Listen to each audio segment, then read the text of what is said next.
ব্রাত্য এক বঙ্গ সন্তান বহরমপুর স্টেশনে নেমে কোনোদিন কাউকে রাখাল দাস বন্দ্যোপাধ্যায়কে নিয়ে জিজ্ঞাসা করে দেখেছেন? যদি বলেন রাখাল দাসের জন্মস্থান তো শুনেছি এখানেই, কোথায় বলতে পারেন, দেখবেন লোকজন আপনার মুখের দিকে ফ্যাল ফ্যাল করে চেয়ে থাকবে। মহেঞ্জোদারো সভ্যতার আবিষ্কর্তা বললে অনেকে বুঝতে পারবে, তাও হয়তো, কিন্তু বাড়ির খোঁজ দিতে পারবেন না, কখনো না, নেভার। অথচ এই শহরেই জন্মেছিলেন তিনি আজকের দিনে, এবং আমি বহরমপুর শহর থেকেই বিলং করি এবং বহরমপুর শহর থেকেই এই প্রতিবেদনটি খুব গর্বের সঙ্গে পাঠ করছি। আবার একই সঙ্গে হতাশাও আছে। 12 এপ্রিল 1885 সাল তিনি জন্মেছিলেন। বহরমপুরে ভাগীরথী সেতুর নাম প্রবন্ধকার রামেন্দ্র সুন্দর ত্রিবেদীর নামে।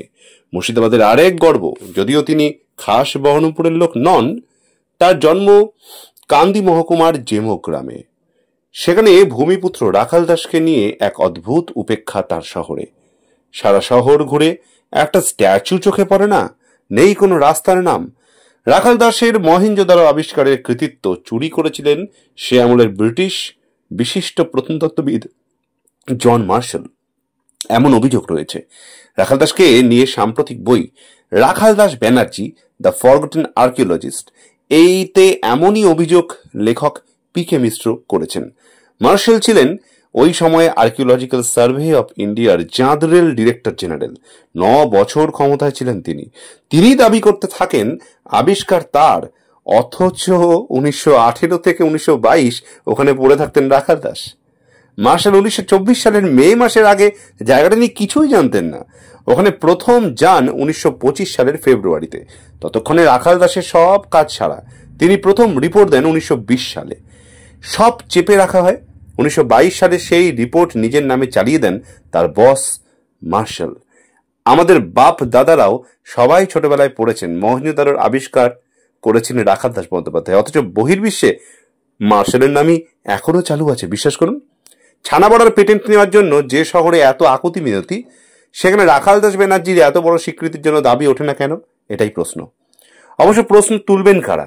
বহরমপুরবাসী তো মনেই রাখেনি তাকে। মহেঞ্জোদারোর আবিষ্কারক রাখাল দাসের মৃত্যু হয়েছিল মাত্র 45 বছরে। কার্বাঙ্কল জাতীয় কিছু একটা হয়েছিল। তার জীবনের আরও একটা দিক চাপা পড়ে গিয়েছে। আবিষ্কারের আগেই তিনি ঐতিহাসিক প্রেক্ষাপটে লিখেছিলেন অনেক উপন্যাস। কুষাণ আমলের উপর লেখেন পাষাণের কথা, গুপ্ত সাম্রাজ্যের সময় নিয়ে লেখা শশাঙ্ক, ধ্রুব এবং করুণা, পাল সাম্রাজ্য নিয়ে ধর্মপাল 1917, ময়ূক উপন্যাস লিখেছেন শাহজাহানের আমলে, বাংলায় পর্তুগিজ রমরমানিও লিখেছেন। এই ইনফরমেশনটা বোধহয় মেজরিটি জানে না।